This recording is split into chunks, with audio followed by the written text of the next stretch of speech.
Berry Brothers and Rudd introduced the inaugural release from the collective, Pioneers, 10 of the most pioneering distilleries, breaking down boundaries in spirit production. Berry Brothers and Rudd, in collaboration with Mr. Lion, have selected casks from 10 of the most pioneering distilleries in the area of sustainability. We're starting to look at these incredible new distilleries that are doing really progressive things. We needed people who are going the extra mile, putting flavour first and foremost. What's wonderful is you meet these distillers and they're passionate about these topics, and you can see it's affecting everything to do their decision process. All of that gets reflected in the actual product in the glass, but it's all coming from this place of passion. Yes, we want to be able to do good for the world, but we also want to create something delicious. One of the crucial things around sustainability is not just looking at material waste or energy, but also the fact that the human side is really important. And it's amazing to see the different approaches that some of the pioneers within the collective are bringing to try and look at ways in which they can have positive impact on the people that surround them. Doing the right thing in the community that you're in is really important. We're in a super small community here. We wanted to create a business that created long-term skilled, sustainable jobs in this area. And then on top of that, we try to support the local community more broadly. We give 1% of our revenue to charity every year. Glenwibis as well, they're also a social enterprise, so the majority of the profits go back into local good causes. Community is very important to the distillery. The Ardnamurchan Trust cask scheme gives casks to children on the peninsula over the age of 10. The cask gets stored here until the child gets to between the ages of 16 and 18. They can then choose to sell the cask back to the distillery and raise funds to help with their continued education. There's a few producers within the collective whose approach to sustainability is very much based on farming. When you're tasting the drams from Oxford, from Westland, from Arbiki, the cognac from Jean-Luc Pasquet, these guys that are focusing on regenerative farming or organic agriculture. Our distillery centres around agriculture. In short, it's restorative continuous cropping, which means lots of populations, diverse populations of heritage grains, so pre-modern varieties that are grown with zero intervention. So no agrochemicals whatsoever, no ploughing, no tilling. It's as close to natural as farming can be. This is not just a distilling project, it's a farming project. Show this system works, to take this project forward, to take the research forward. Westland are one of the biggest names in the collective. They're one of the pioneers of American single malt.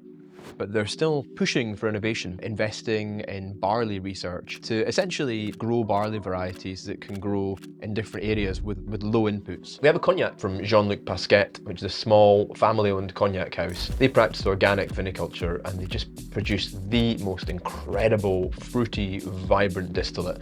It's one of my favourite bottlings in the collective. For me, that really comes through the grain character, the grape character, and really just brings the dram to life.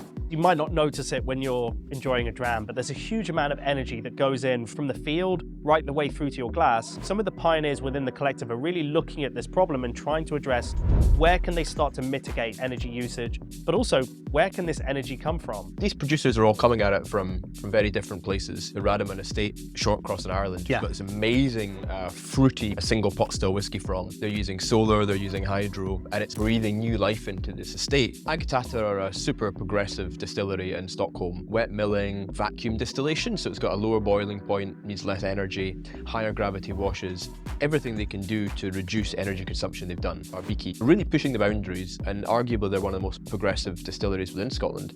They've just built the world's first hydrogen boiler for a distillery. Really progressive technology, which can produce completely green electricity. They don't have to sacrifice something amazing and lose flavour just because they're going to do something good for the planet. I think it's amazing to work with small producers who are doing interesting things themselves, looking outside the box at solutions for their own sustainability. I think the amazing thing about the collective, I love the way different distilleries are focusing on different things that are relevant to them. The different technological solutions to distilling, the different ways of thinking about grain inputs. And I find all of that very inspiring. The thing about sustainability is it's never one set of solutions. What's really exciting about the collective is you've got different people tackling these wide range of problems. You have all these pioneers looking at everything from energy to material waste to social enterprises, the human side of the story. And that's what's really important, to be able to have these amazing, passionate people who are tackling these problems in a diverse set of ways, mean that we've got diverse solutions and also a hugely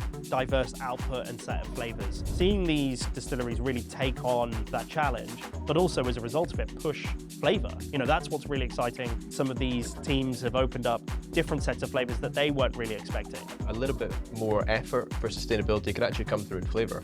You know, when you're tasting that cognac, from Jean-Luc Pasquet. It's quite a young cognac, but it's impossible to taste that incredibly fruity, vibrant spirit without thinking that the organic viniculture has played a part in that flavour. Absolutely. We've also got Belgrove, who are based in the back end of Tasmania. So they go to a local chippy, they get the chip fat, and he uses the chip fat to fire his stills. Direct firing gives you a much kind of weightier spirit. It's such a kind of chewy, viscous spirit. It's incredible. Arbiki, regenerative farming, heritage grains, and they're making a rye whiskey as well, you know, which technically is a single grain within Scotch, but rye grows with lower inputs than barley, so they're making really delicious, spicy Scottish rye whiskey.